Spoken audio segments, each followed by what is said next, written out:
Here's a great reason to have a lightweight bike. You have this little pole. You can just pick it up and over. Oh, it's so easy. I hope this is a good one. It is definitely a unique bike. There's a lot of things I need to show you on this. This is the Vanpowers Urban Cross Pro. You could look at this as a city bike, a commuter bike. I would dare to call it a gravel bike. We're running 700C wheels with tires that have some tread on it. So this thing is not only gonna be lightweight, rolling resistance, low kind of bike that you could use on the road, but should be able to hit some trails too.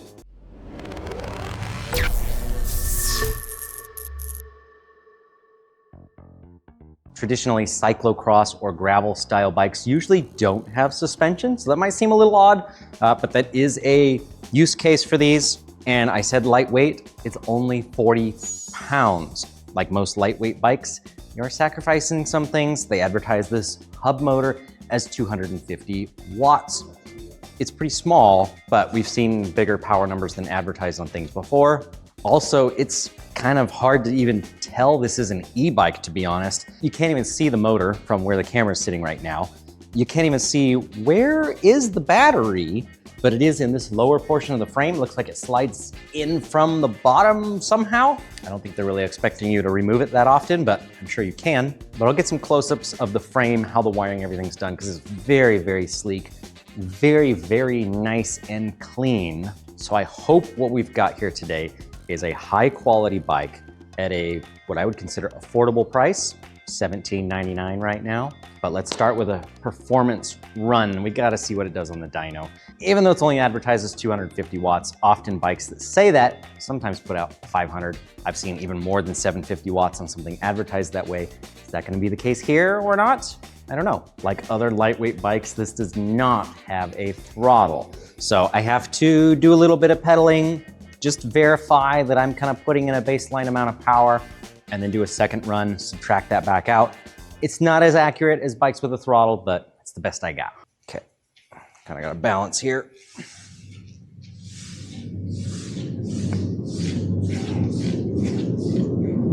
All right, so for this run, I put in 250 watts and about 11 pound-feet of torque. I'm gonna try and do the same, but this time with the motor on.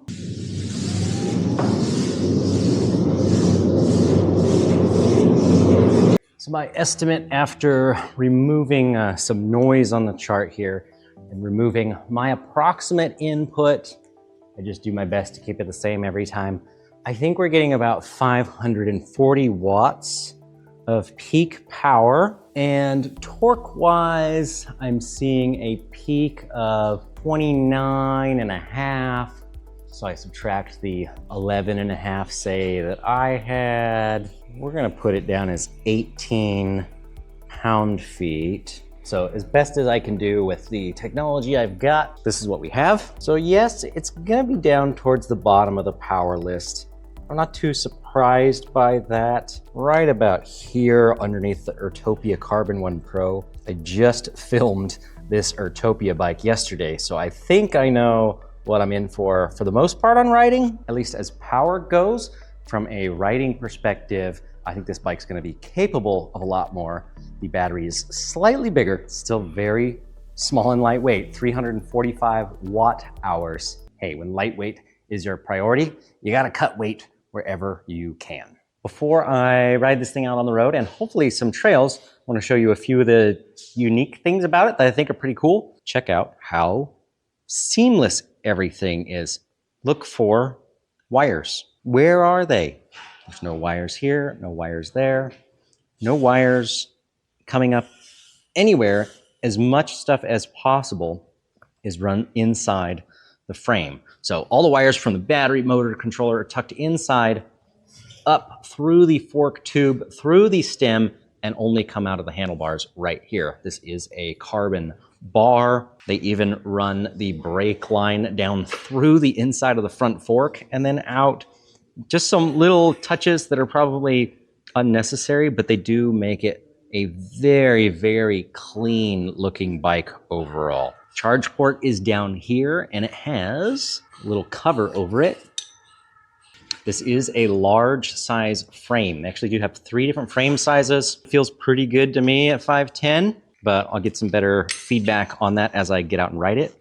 Now, you may have noticed that the bike now will not roll. There is a security system built in.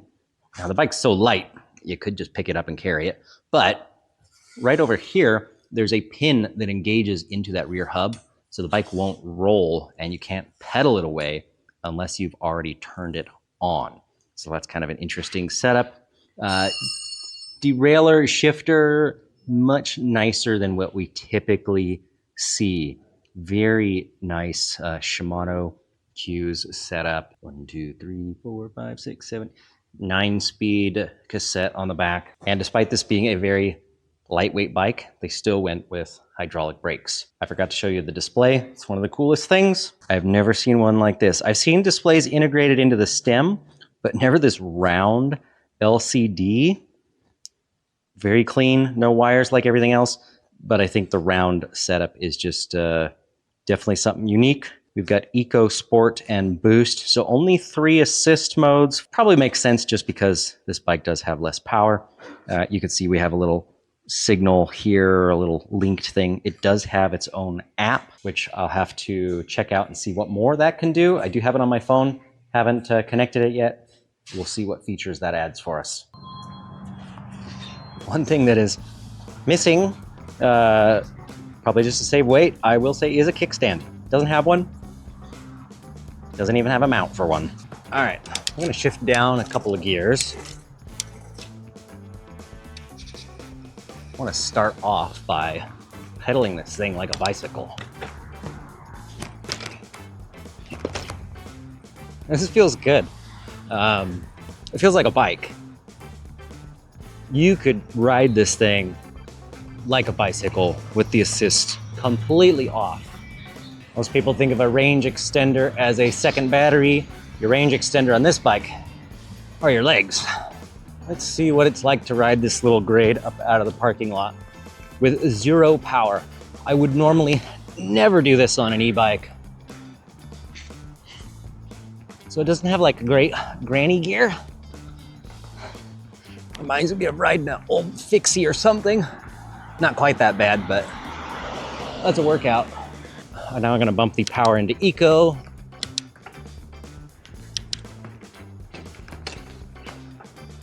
Now it feels like an e-bike of sorts. Eco is very light on the power. Just gives us a hint of assist. Not feeling a whole lot on the hills. Let's try Sport. That's better.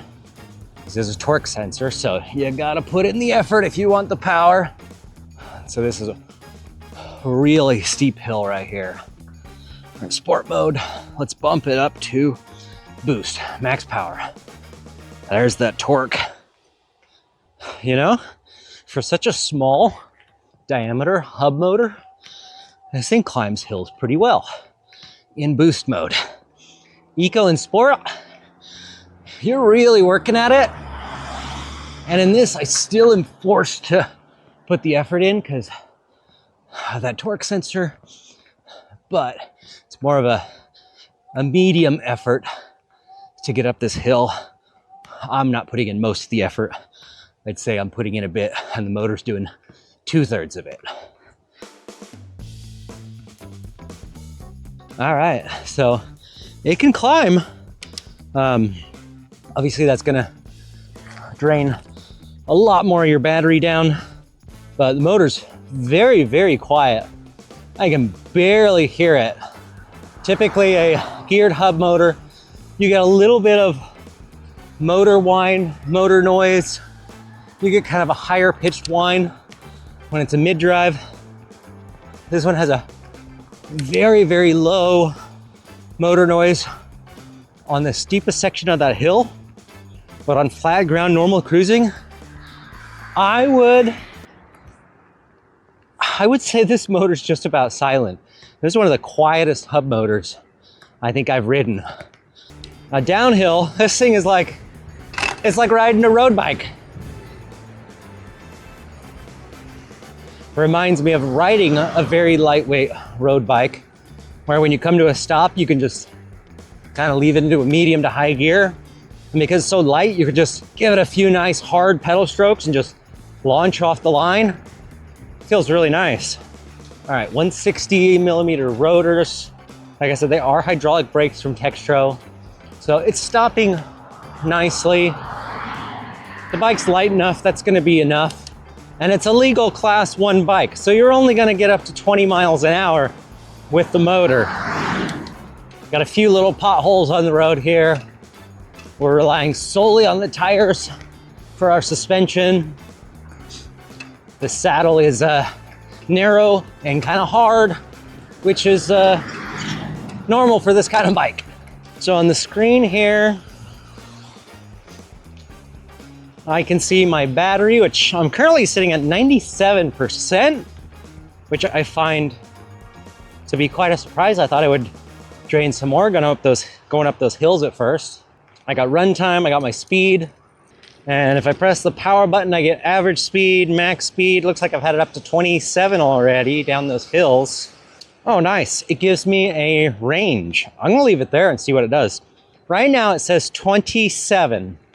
I'm assuming that's trying to say that I have 27 miles left, and I'm riding on boost mode now.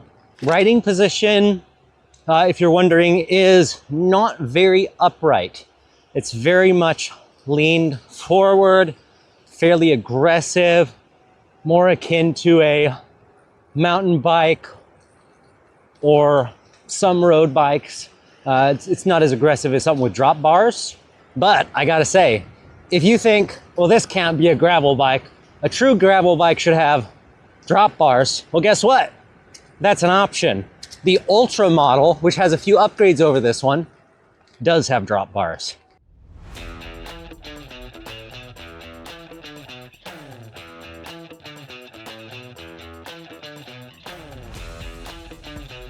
So it says I have 25 miles left, and I've put 3 miles on it. I'm at 91%.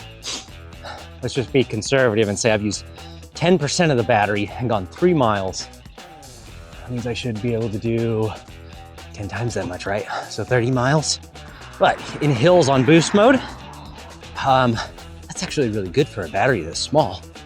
Shows you how efficient e-bikes can be. Here's a great reason to have a lightweight bike. You have this little pole. You can just pick it up and over. Oh, it's so easy. Ooh. This is a little bit rocky. A little more technical than I wanted to start out on.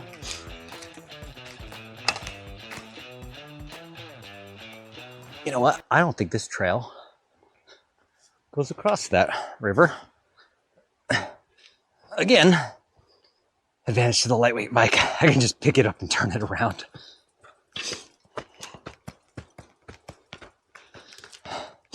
Unfortunately, if I had a throttle, I feel like I could hop on the bike and maybe take off to get going right here. Fortunately, the bike's light enough, I can push it up the hill, where other e-bikes, that would not be fun. Okay, so we have had a lot of rain, so it's gonna be a little slick. Let's see how these skinny tires can do on this kind of ride.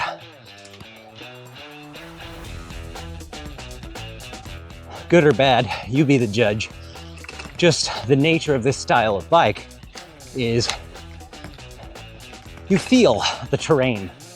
Every little nook and cranny and bump it's kind of like you're a little more one with the bike. And you may like that.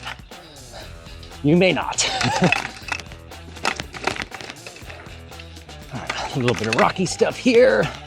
So maybe you've already got a bicycle now that you like riding, and you just got too many hills. You just want a tiny bit of help. This will do it. Or maybe you'd like a more powerful e-bike, but you have some restriction weight-wise that's preventing you. Like, you live upstairs and you have to carry your bike in and out of your house every day. This would be totally a viable option. I think I like it because of its flexibility. It's a road bike. It's a little bit of a mountain bike. It's almost a normal bike. Like, weight-wise, it's so light. I am used to powerful bikes, I'm not gonna lie. Normally when I see something like this, advertises 250 watts and no throttle, my first reaction is, ew. It's a genuine response I've had. Not to this specific bike, but to others. But this one I saw and I was a little more excited about it because I used to have a cyclocross bike, a gravel bike, and I was like, I get gravel bikes. They're light, but they can do a little bit of everything. And so I was wondering, am I gonna love this as much as I used to love my old gravel bike that I rode literally every day to work, rain, shine, or snow at the time when I had it? And so far the answer is yes, I really like this. Now, if there's a downside to it, it is really only a personal problem, which is I still got some health things I'm trying to work out, which means riding this is very difficult. I can do it, but it's not something I could rely on every day. As of today, I wouldn't be able to do my commute on this bike. But if I get better and I get stronger, I would be able to, and I would like to. I was thinking about earlier today, all of the different types of e-bikes that exist. And if I had a garage just packed full of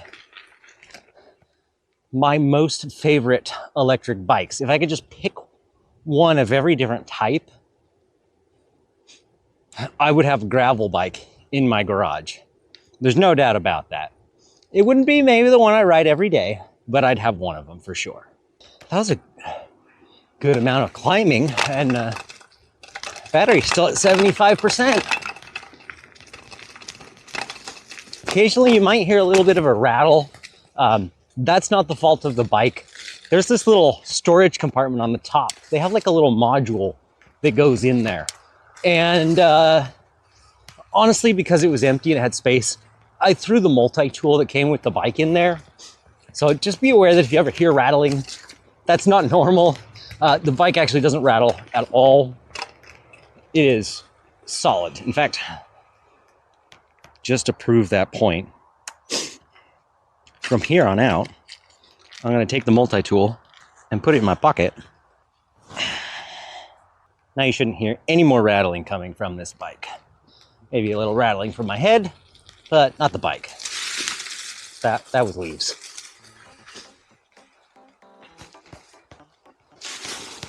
There we go. Yeah, it's dead silent now. This is the kind of trail riding I wanted to do with it. Narrow, single track, some nice up and downs, a little bit flowy. This is what I feel like this bike is made for. You may see it as a commuting road bike. I do not. And despite the fact that it is a little bit wet and slippery out today, and you can see this trail is full of leaves and pine needles, I have not slipped once. So these tires are also holding up very nicely off-road here. When you have a route like that in the trail, instead of relying on suspension, bike's so light, you just hop over it.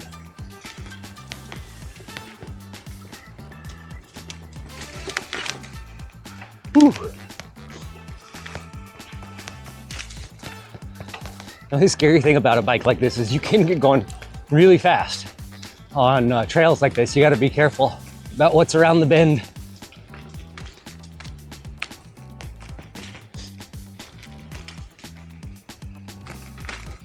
The bike is very stable, very maneuverable. I feel like it's just perfect. I've ridden bikes that are maybe a little stiffer in the steering and some that are definitely more squirrely. I feel like this one's just right. So even on actual gravel, hands off, very comfortably ride this bike hands off. But then in those trails, I felt like I could just hit every turn. I could just point the bike right where I wanted to go. I think what I like about this bike is that, like I said earlier, I used to ride road bikes, and it's not something I can do right now physically. And this makes me feel like I can again. It's bringing back a little bit of nostalgia for me, I suppose. So that was a lot of fun. I enjoyed that far more than I thought it would. It rode really nice. It was just so smooth. Like I said, it reminded me of riding a road bike again, or my old cyclocross bike back in the day. So maneuverable and just lightweight feeling in the trails. It's kind of a weird, different experience that you just gotta try once to see if you like it. So let's try connecting this thing to the app, because I haven't done that yet. The app is called Van Life. It's kind of funny. Go to create a login. So it looks like it's sending me a verification code. So I'm gonna scan a QR code. All right, I'm gonna bring the bike in where it's warm to try and connect this thing. That's what I needed. The code is on the bike. The screen looks so clear and so nice. So here's what we got on the app. We have navigation. We can set the assist level from here. Don't know why you need to do that instead of on the bike, but you can. Aha, check this.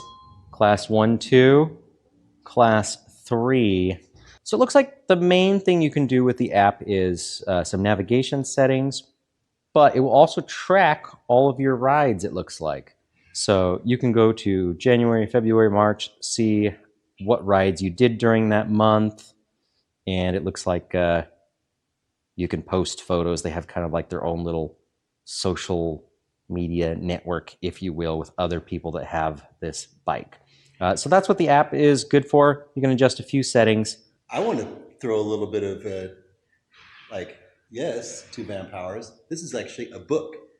Look at how much information on this bike you get. Usually you get a 3-page pamphlet with misspelled stuff and all that. And it's nice. This is actually great for the user. He's not wrong about the misspelled part. Yeah. And I don't know if, since you were looking in the box over here behind me, that's like the full user manual. They also have like a little quick start guide in color.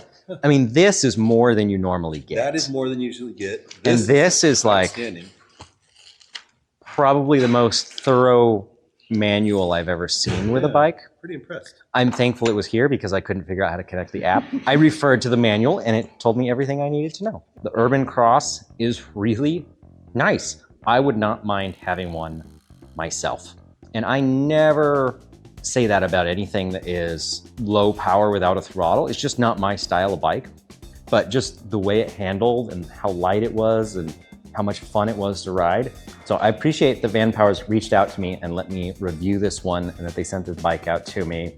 Definitely we'll put some links in the description to these. One of those bikes that I would really not mind having in my store, having people test ride and ride it. I think they would be very pleased with it. They would be impressed with it.